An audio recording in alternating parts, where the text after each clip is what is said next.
Les hommes, est-ce que vous êtes vivants ce matin? Est-ce que vous êtes vivants ce matin? Si vous êtes vivants ce matin, nous allons acclamer notre grand frère qui est la personne de Jésus-Christ de Nazareth. Les hommes acclamaient Jésus-Christ de Nazareth. Et je vais entendre des cris de joie. Je vais entendre des cris d'acclamation de ce que le Seigneur a fait pour nous pendant ces 3 jours. Que la gloire et l'honneur reviennent à ce grand Dieu. On va prier. N'est-ce pas? Ensemble, prions. Rendons grâce à Dieu pour ces moments bénis et pour la présence de l'Esprit Saint. Prions. Dieu de toute grâce, que la gloire et l'honneur te reviennent. Tu nous as fait encore la grâce d'être dans ta maison en ce matin. Et nous te sommes reconnaissants.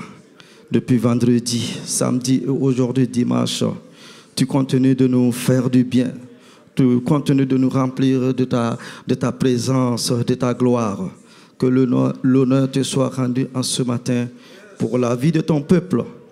Et au nom de Jésus, que quelqu'un dise Amen.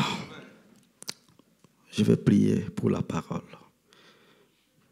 Père de gloire, nous nous tenons dans ta sainte présence en ce matin.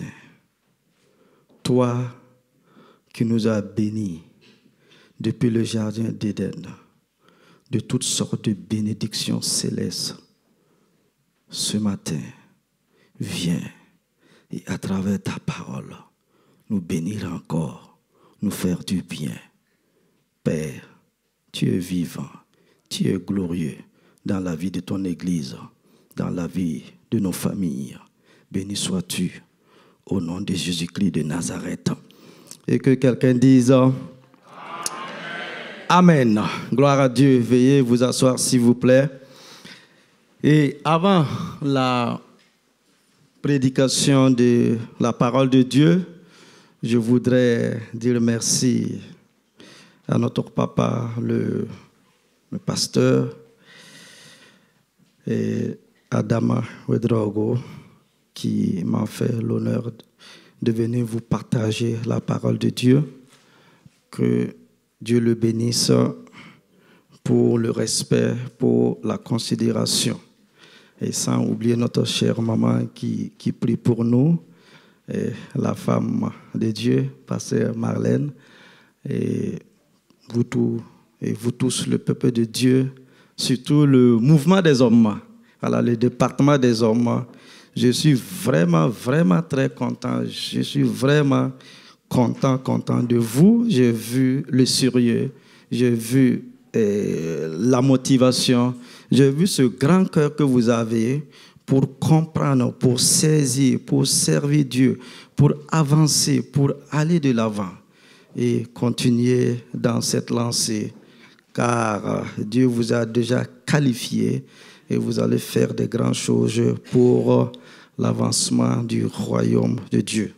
C'est vraiment un privilège à chaque fois qu'on me donne le micro de partager la parole de Dieu. C'est vraiment une bénédiction pour moi, ma vie, et j'espère que c'est la même chose pour vous aussi. Vraiment, merci pour tout le monde, merci pour le peuple de Dieu, merci pour l'accueil. Voilà, j'ai bien dormi, j'ai bien mangé. Voilà, je disais à Corinne hier nuit, je vais faire encore une semaine au Luxembourg, voilà, pour que mon ventre puisse pousser un peu là. Voilà, là, je vais arrêter de déjeuner une semaine, non, 21 jours, et puis voilà. Donc, elle vous salue, toute l'église Saint-Orbetel. On vous salue vraiment et nous vous portons beaucoup dans notre cœur. Et merci aussi pour les prières. Pour ceux qui n'étaient pas là vendredi, j'ai dit dans le mois de décembre, vous savez, Dieu est bon. Dans le mois de décembre, j'étais là. Voilà. J'avais besoin d'encouragement. J'avais besoin d'une parole de consolation. Et j'ai eu le papa au téléphone. Et il m'a donné, dans le mois de décembre passé, il m'a donné une parole paroles de consolation. Cela m'a amené à m'approcher encore plus de Dieu, à être à l'écoute de l'Esprit de Dieu. Et Dieu a ouvert une porte devant moi. Et cela m'a amené dans le mois dernier à partir à Montréal, au Canada, où quelque chose s'est passé. Voilà. Et cette parole de consolation a amené quelque chose dans ma vie. Et janvier, et c'est cette année-là, c'est votre parole prophétique, votre année de consolation. D'ici la fin de l'année, Dieu vous consolera encore et vous allez vivre quelque chose de glorieux, vous allez vivre quelque chose de merveilleux pour la gloire de Dieu. Si tu crois à la révélation prophétique, à l'onction prophétique, à El Shaddai ici, acclame encore Jésus-Christ de Nazareth. Acclame-le très fort. Amen. Gloire à Dieu. Donc, sans plus tarder, je vous invite à prendre vos Bibles avec moi ce matin. Donc, la Bible nous enseigne que la fin d'une chose vaut mieux que son commencement. Et nous sommes à ce séminaire des hommes. Et je vais vous parler en ce matin d'un homme tout à fait particulier.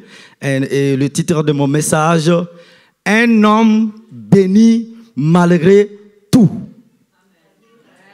Hello.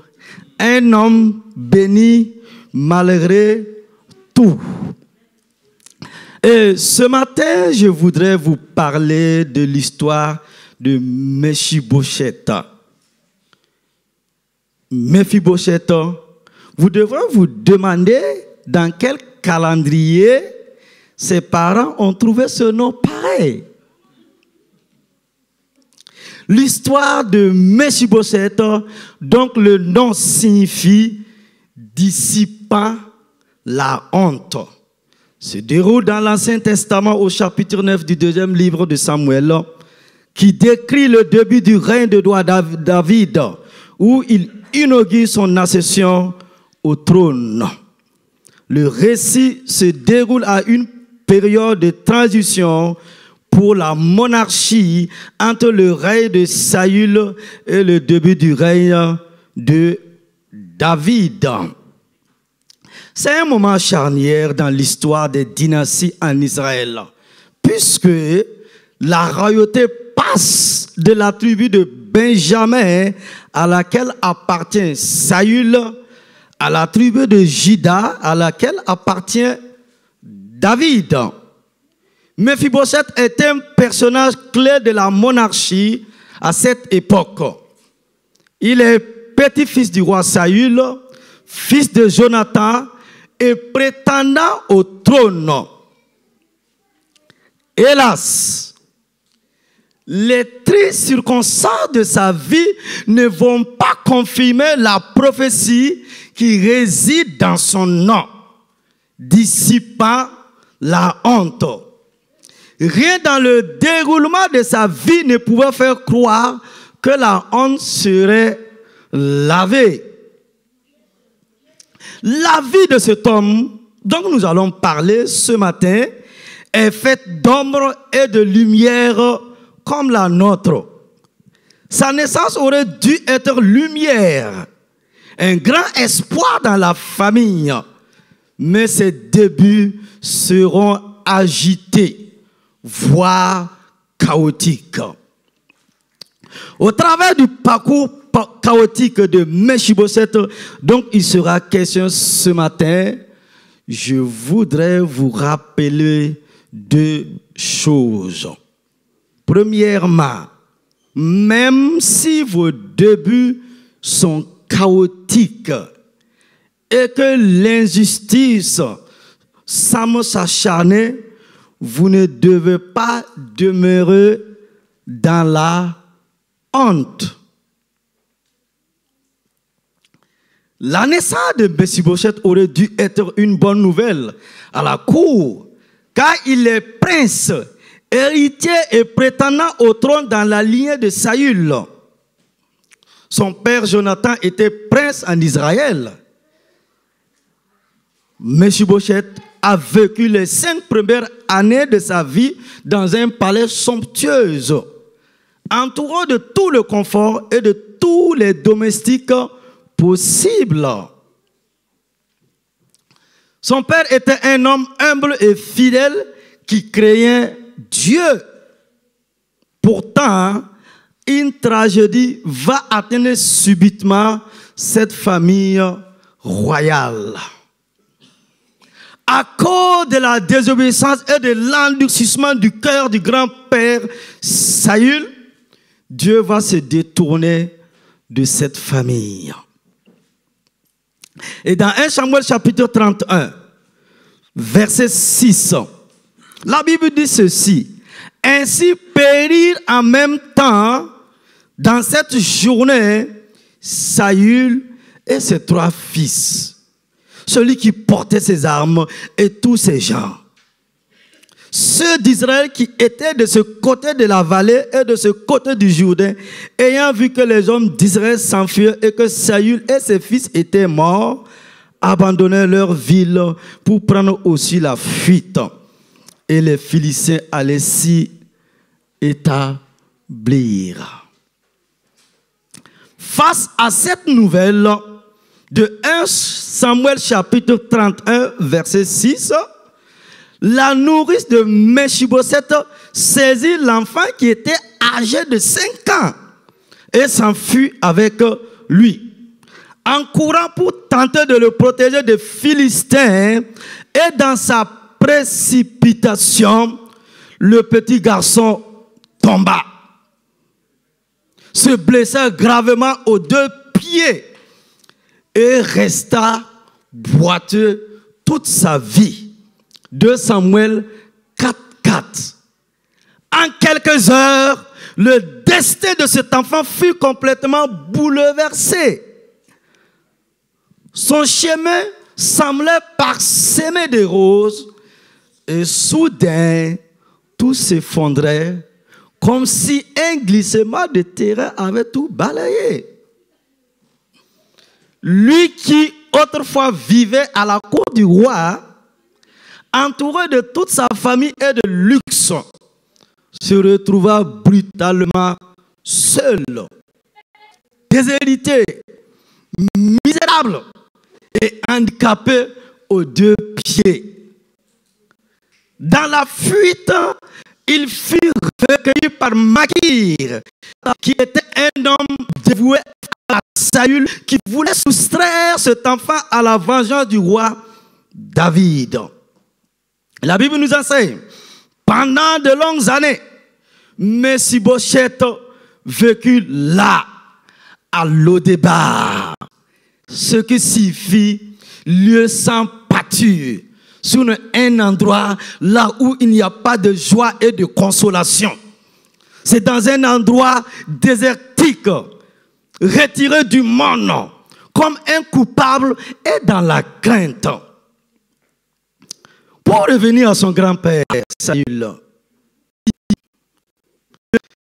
n'est qu'un exemple parmi d'autres hommes qui ont désobéi à Dieu, qui ont vécu dans le péché et qui ont marché sur le chemin de l'âge de la perdition. Mais Mephibosheth n'a fait que subir les conséquences du péché de ses ascendants, comme beaucoup d'enfants partout dans ce monde et dans ce pays de Luxembourg.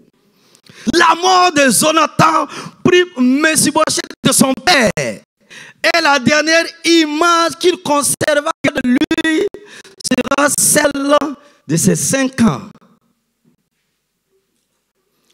Le récit du 2e livre de Samuel 9 démontre que tout espoir peut s'envoler du jour au lendemain et que les héros peuvent tomber.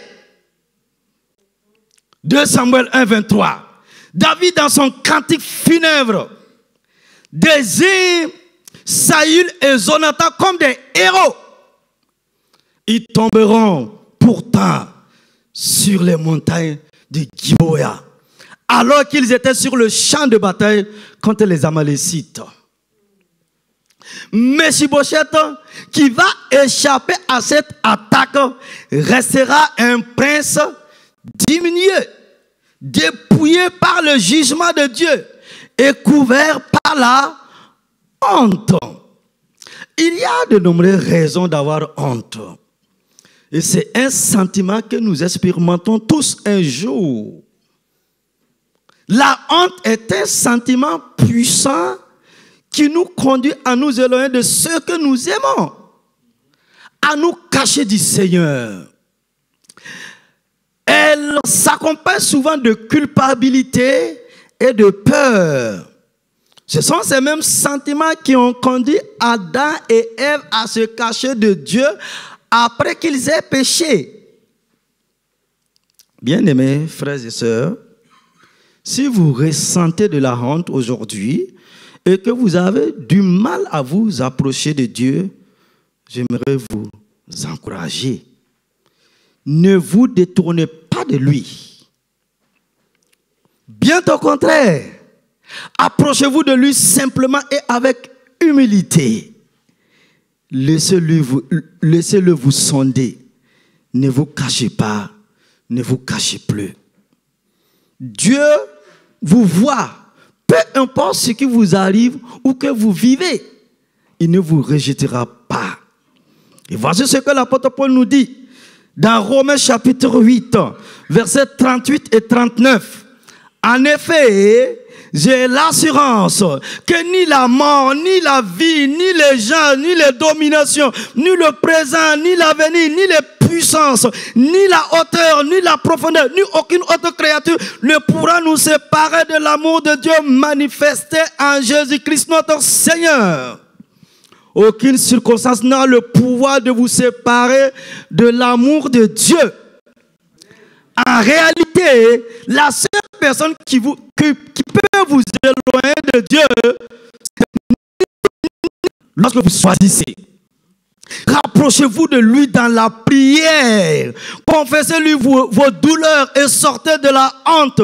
Parce que sa promesse est encore valable aujourd'hui.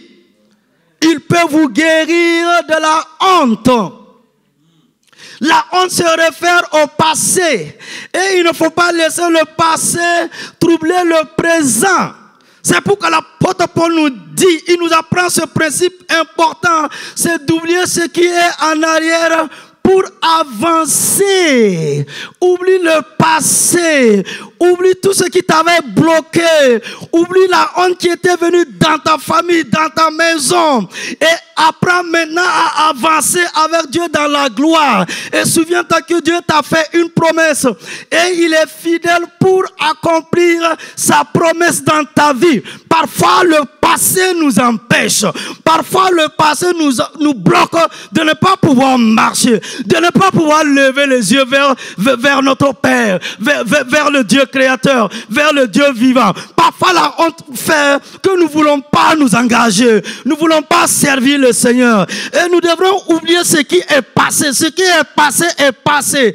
Même si tu as échoué hier, même si tu as manqué le but, aujourd'hui encore, il y a de l'avenir, il y a de l'espoir pour toi. Et tu dois penser à l'avenir. Oublie le passé et puis avancer avec le Seigneur. C'est pourquoi Ésaïe dit à Israël, dans Ésaïe 43, verset 21, et le prophète Joël, dans Joël chapitre 22, verset 26 et 27, il dit, l'Éternel lui-même s'est adressé au peuple d'Israël lorsqu'il a souffert de la honte à cause de l'oppression babylonienne et de ses péchés qui ont amené le châtiment de Dieu. La misère, la sécheresse, calamité, guerre, humiliation devant les nations. Enfin, pour citer John C. Maxwell, pasteur et conférencier américain, voici ce qu'il dit.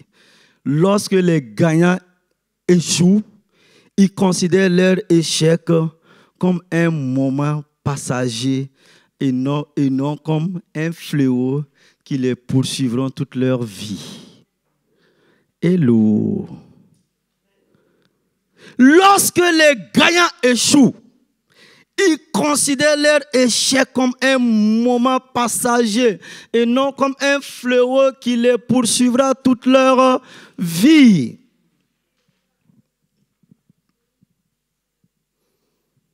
Les hommes,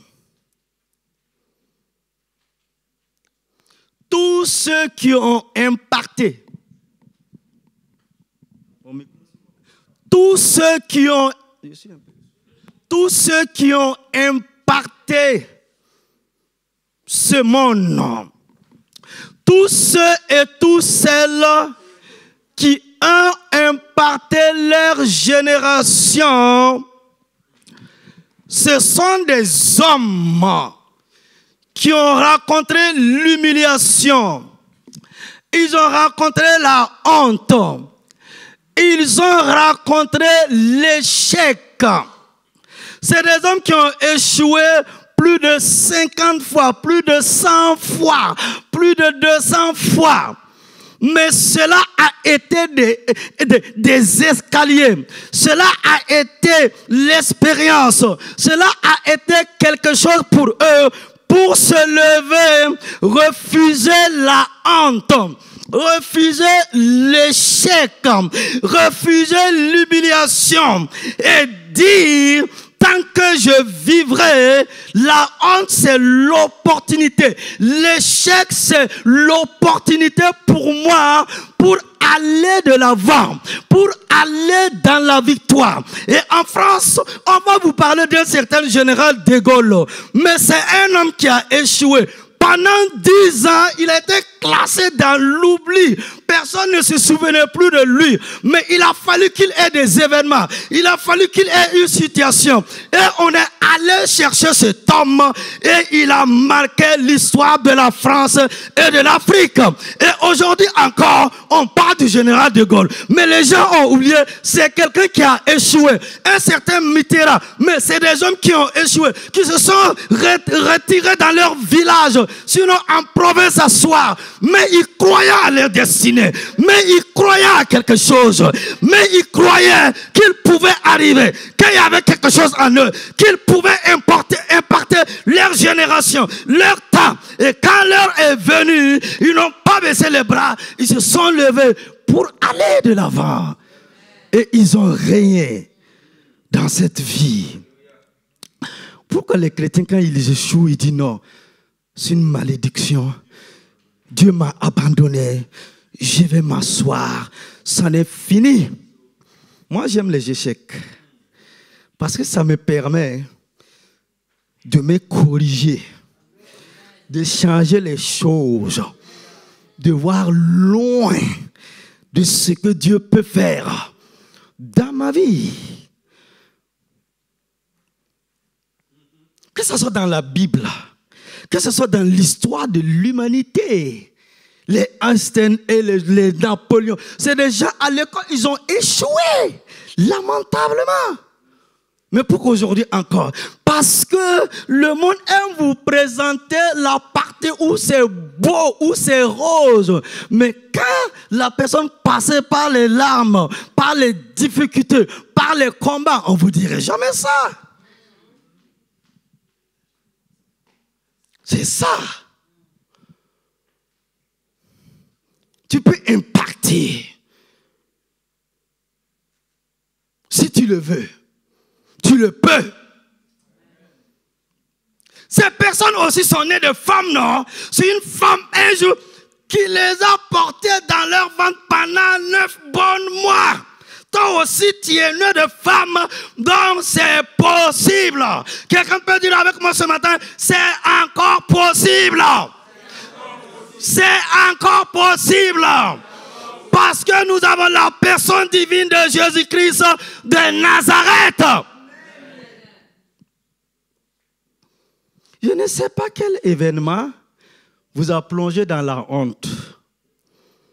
Mais comme John C. Maxwell, je voudrais vous dire de ne pas rester dans cette situation. Vous devez savoir que Dieu est celui qui enlève la honte, restaure et repositionne. Et ça sera mon deuxième point. Dieu est celui qui enlève la honte, restaure et repositionne.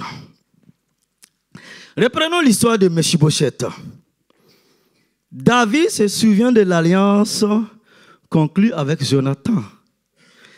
Et sa mort ne va pas effacer de la mémoire de David tout le bien que Jonathan lui a fait de son vivant. Il sait notamment que s'il est en vie, c'est grâce à son ami Jonathan. Vous connaissez bien l'histoire.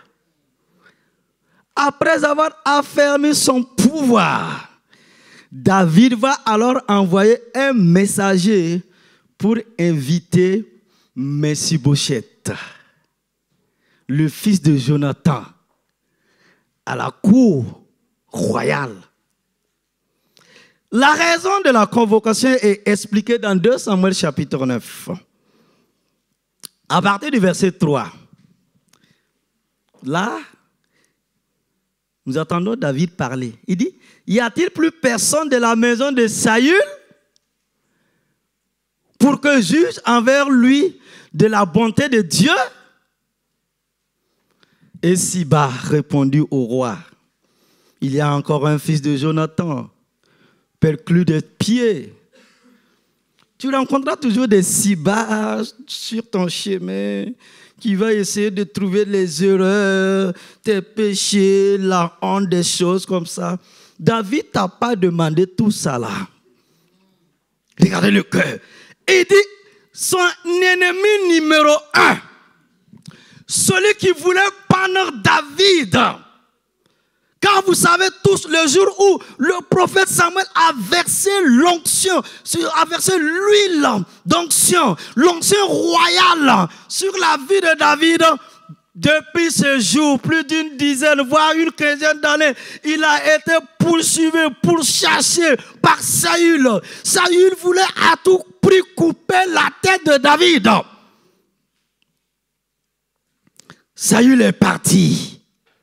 Mais il y avait eu alliance entre le fils de Saül, Jonathan et David.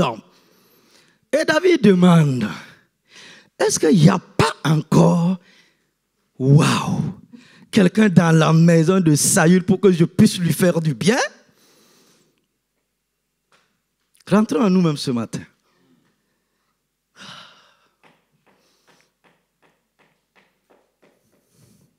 Ton ennemi.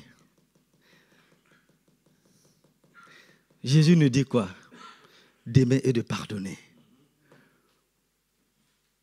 Et Dieu dit, David, c'est l'homme en cœur. Pas qu'il n'a pas rencontré la honte, pas qu'il n'a pas échoué, mais il a compté sur la fidélité de Dieu. Et je vous lis ce texte dans la Bible du Semeur, 2 Samuel chapitre 9, versets 6 à 8. Lorsque Mephibosheth, fils de Jonathan et petit-fils de Saül, fut arrivé chez David, il s'inclina face contre terre et se prosterna devant lui. David l'appela, Mephibosheth, c'est bien moi pour te servir.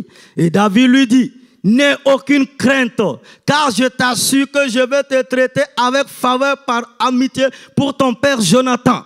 De plus, je te rendrai toutes les terres qui appartenaient à ton grand-père Saül.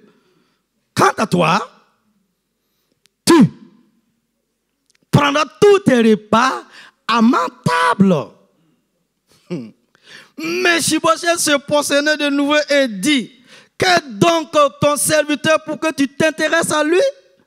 Je ne vaux pas plus qu'un chien mort. Regardez, la honte a amené ce jeune homme, sinon cet homme a dit, un chien, pour dire, mais un chien mort là vaut mieux que moi. Hey.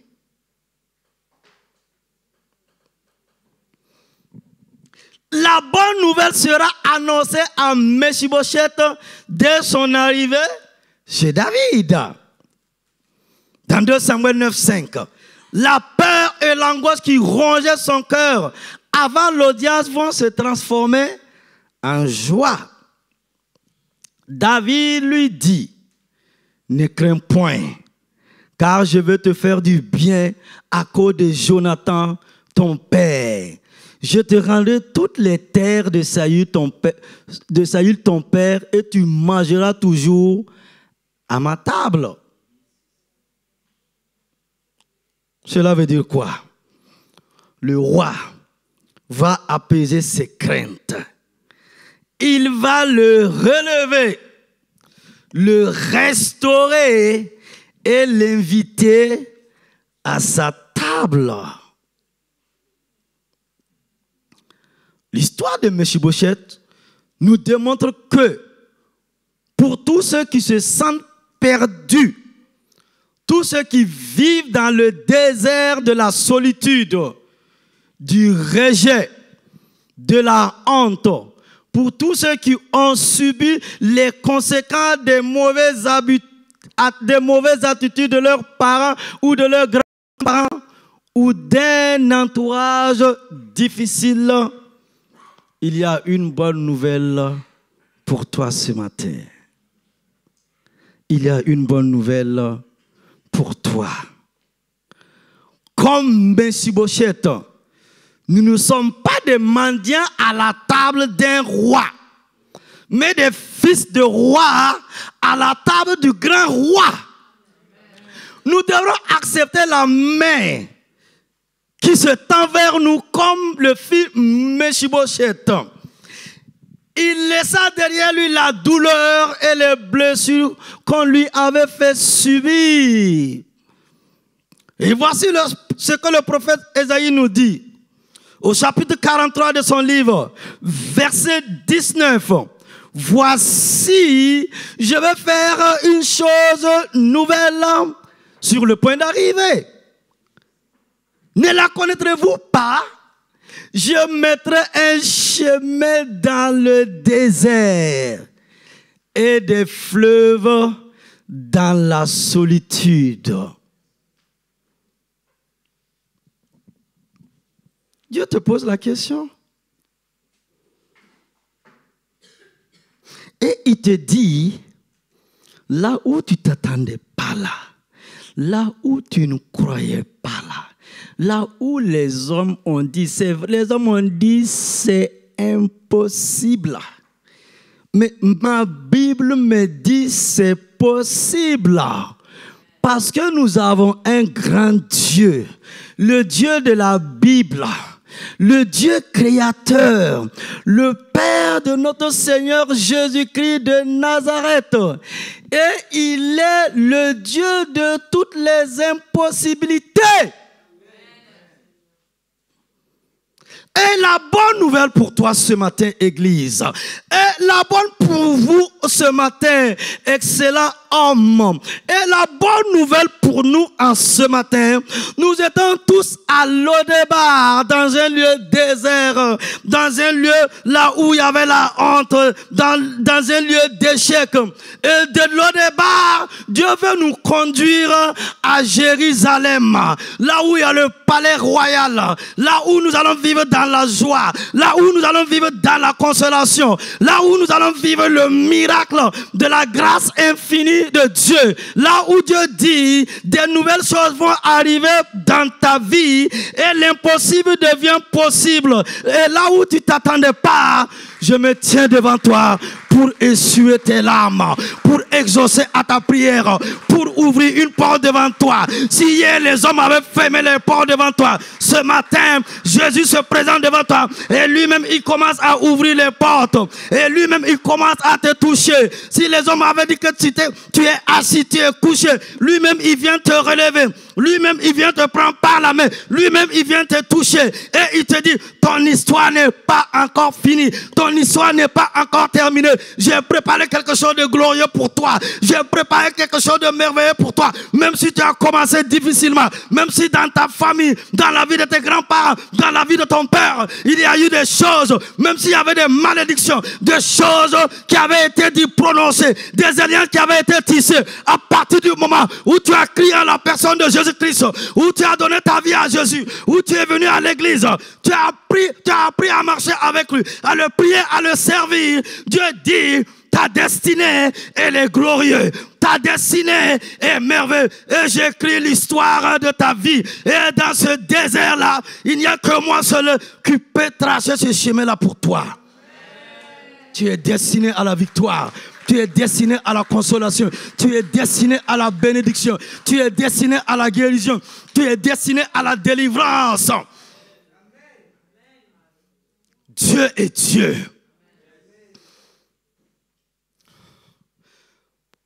Je vous invite ce matin à détacher vos yeux de ce qui vous a fait défaut pour les fixer sur la grâce de Dieu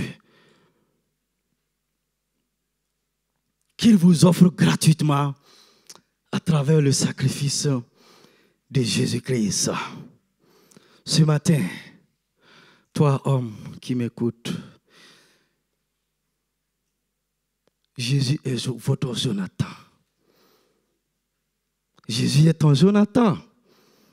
Et l'apôtre Paul nous dit, il dit le mystère est que le Fils de Dieu est notre grand frère.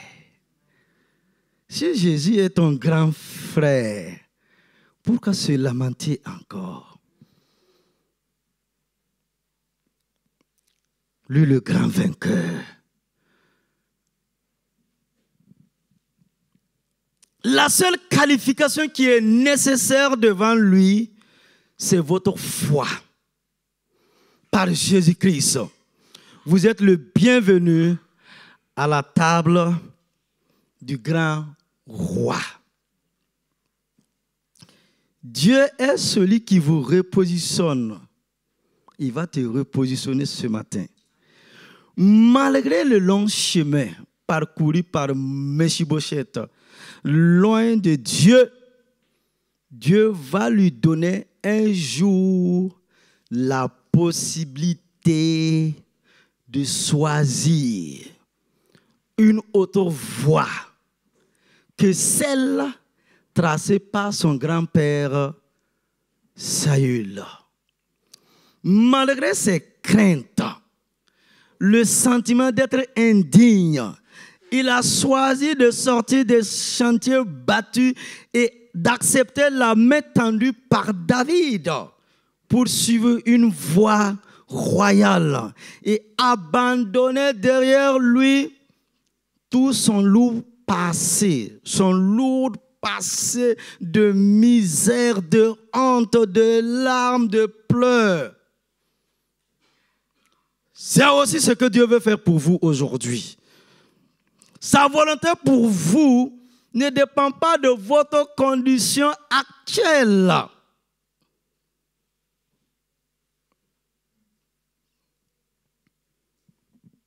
Même si vous êtes né sur un chemin que vous n'avez pas choisi, il vous tend la main pour vous aider à choisir une autre voie et vous permettre en tant qu'adulte de faire le choix.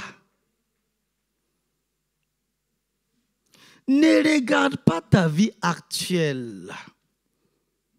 Ne regarde pas ta vie présente. La Bible dit quoi? La fin de ta vie, dans la gloire, dans la bénédiction, vaut mieux que le commencement. La fin d'une chose vaut mieux que le commencement. Vous avez vu par expérience dans cette vie des hommes et des femmes qui ont commencé bien, mais qui ont fini très très mal. Ou des hommes et des femmes qui ont commencé lentement dans les difficultés, dans les soucis, mais qui ont fini bien.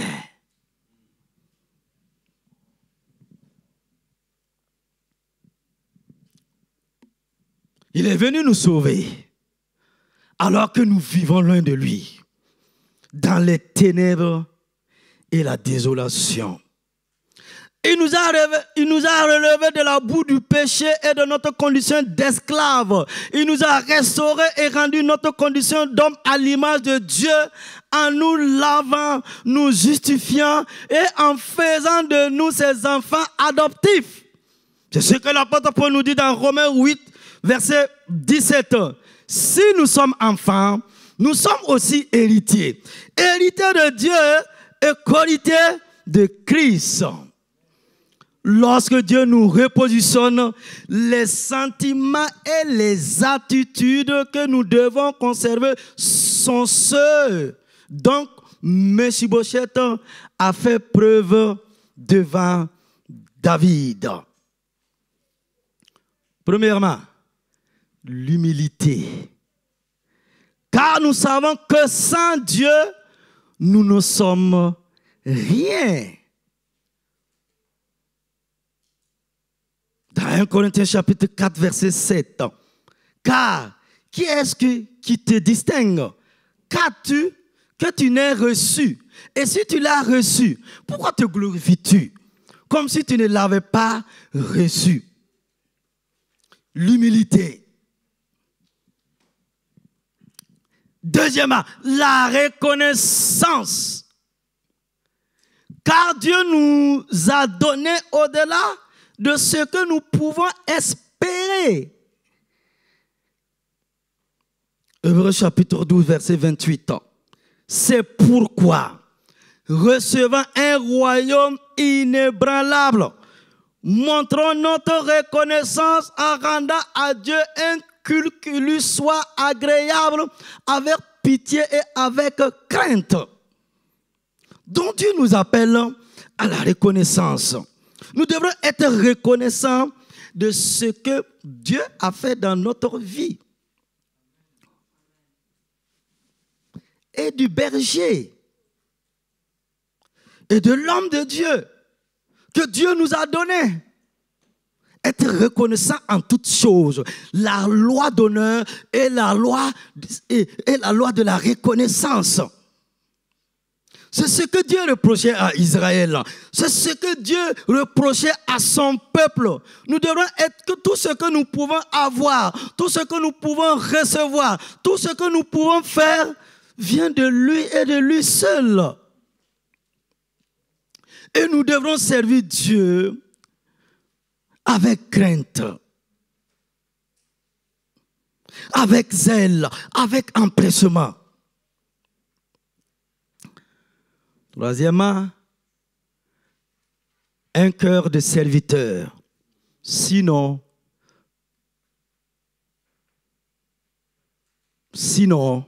nous devrons avoir un cœur de serviteur. Car notre amour envers lui doit nous pousser à travailler pour son royaume avec joie et zèle. Si nous avons ce cœur de serviteur, nous ne travaillons pas pour nous-mêmes, nous ne travaillons pas pour un homme, mais nous travaillons pour l'avancement du royaume de Dieu. Si le peuple de Dieu accomplit ce principe-là, nous allons impacter notre génération. Non, j'ai toujours dit à l'église, j'ai toujours dit au peuple de Dieu, vous ne travaillez pas pour le pasteur, non, vous travaillez pour l'avancement du royaume de Dieu, vous travaillez pour Dieu. Avoir ce cœur de serviteur. Parce que notre Seigneur Jésus est venu en tant que serviteur. Il est venu servir. Et dans le terme grec, il est notre doulos. C'est pour cela qu'il a lavé les pieds des disciples. Il a prié pour eux. Il les a enseignés à être des disciples. Avoir ce cœur d'enfant, un cœur qui craint Dieu, un cœur qui aime Dieu, un cœur de service. C'est ce que Dieu veut de nous. C'est ce qu'il attend de nous.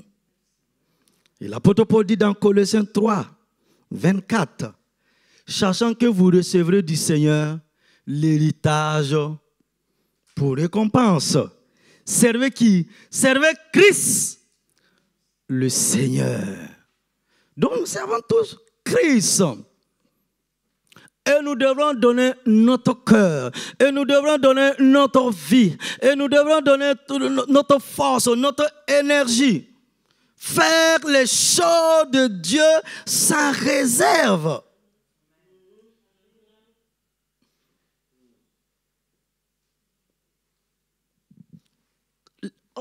Quand on parle du service de Dieu, la Bible dit qu'il n'y a pas de négligence dedans. Dieu n'aime pas celui qui fait les choses avec négligence. Non.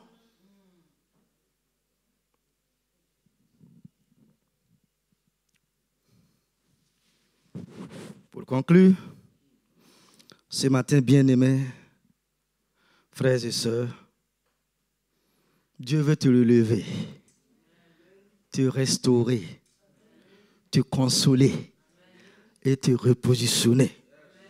Prends simplement la main qu'il te tend. Tiens-toi debout. Manda inda funda kanda sondera. Inda manda kanda sonda manda funda inda anda sondera.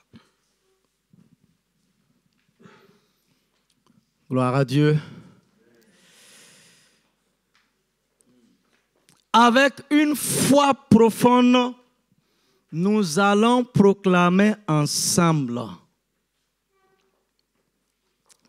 Et dites avec moi, Seigneur. Là. Les voisins doivent savoir, ils doivent qu'il y a des hommes ce matin ici, des hommes de Dieu, des hommes ouin. Nous ne devons pas laisser les femmes nous dépasser. Vous savez, quand elles sont saisies par l'onction, elles sont parties. Elles sont parties. Hein? Les hommes aiment tout le temps se mettre derrière. Non.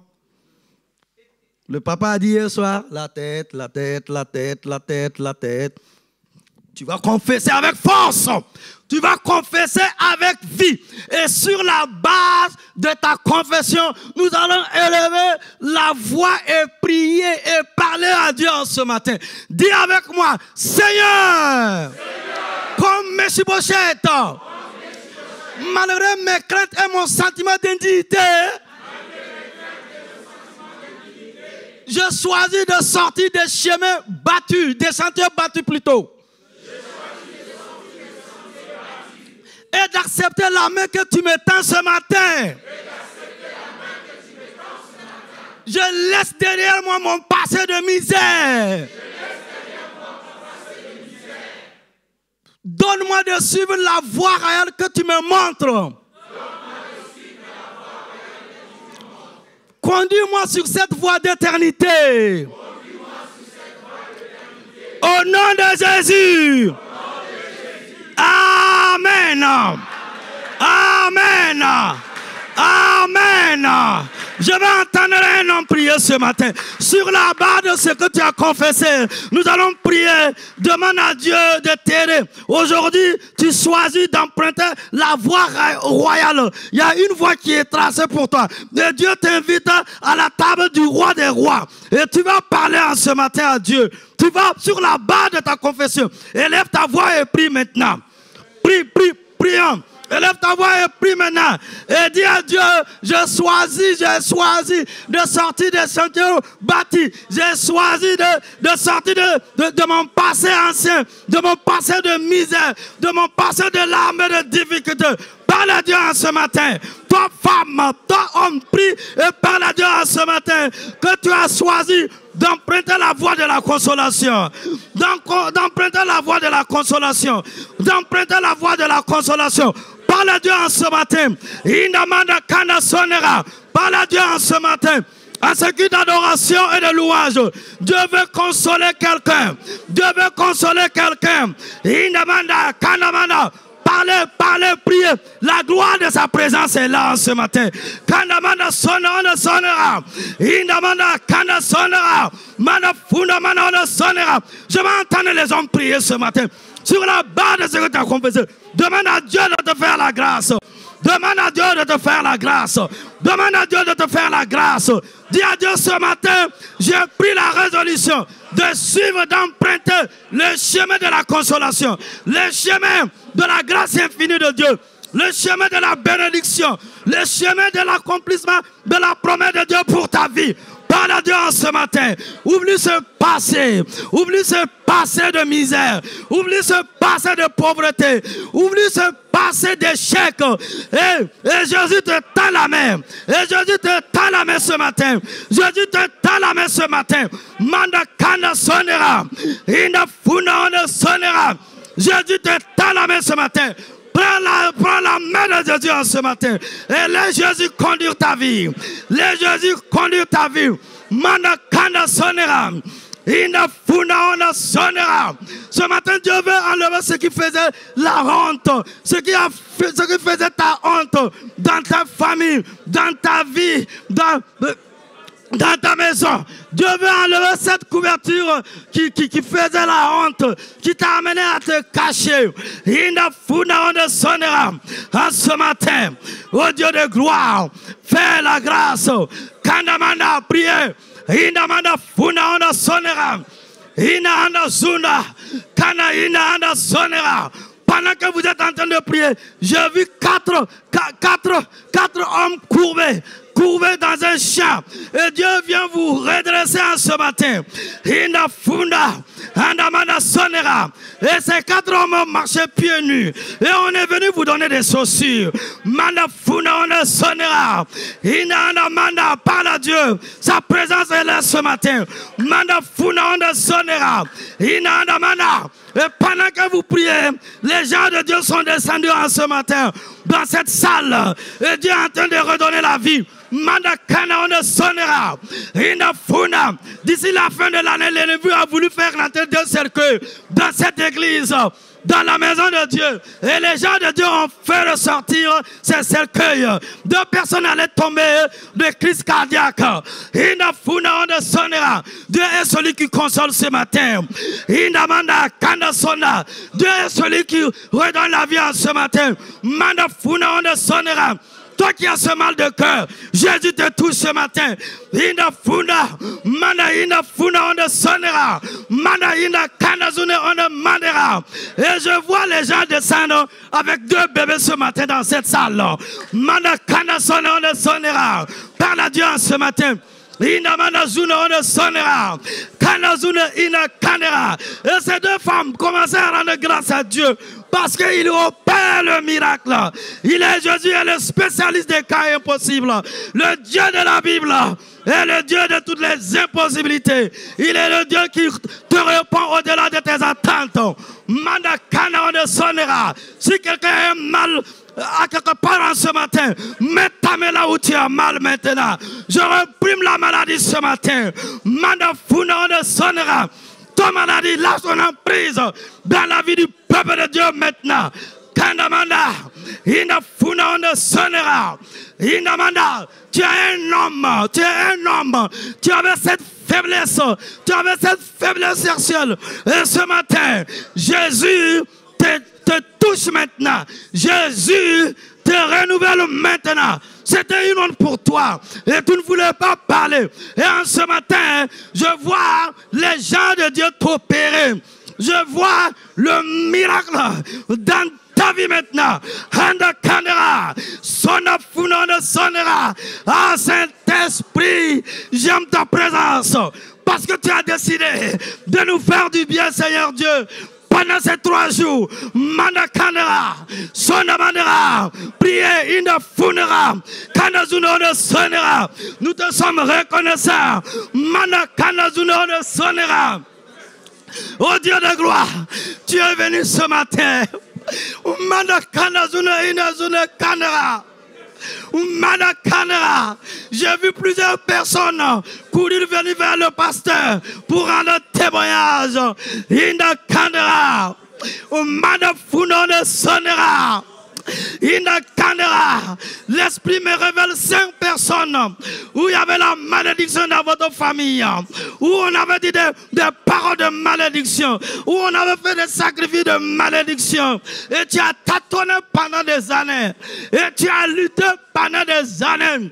Et tu as pleuré pendant des années. Mais écoute la voix prophétique. Mais écoute la voix de l'Esprit. Je vois le sang de Jésus combattant cette malédiction. Je vois le sang de Jésus combattant la malédiction. La malédiction est ôtée. La malédiction est brisée. Kanda sonera. Inamana. Kanda sona. Ina funona sonera. Ina anda zunona. Kanda zune kanera. L'esprit me révèle de personnes qui avaient prié, demandant à Dieu d'opérer encore des miracles. Et je vois des hommes venir. Ina Kanda sonera. Je vois un homme venir. Et ça sera un miracle. Et ça sera un exaucement. Et les choses vont se succéder. Et les choses vont se suivre. Et la gloire reviendra à lui. Manda funda onde sonera. Manda inda kanda manda. Inda funda inda kanda. Manda zunda onde sonera. Kanda manda. Inda funda. Kanda zunda onde sonera. La pluie de l'Esprit arrive. Cette pluie tombe sur nous en ce matin. Et c'est la pluie de la riche bénédiction de l'Éternel Dieu. Manda kanda sonda manda. Manda kanda zuna onde sonera. Kanda zuna ina anda manda kandera. Oh Seigneur, que la gloire te revienne là. Parce que ta présence est une réalité. Saint-Esprit, tu es là ce matin. Manda zuna kanera. Kanda funa onde sonera. Père, béni sois-tu.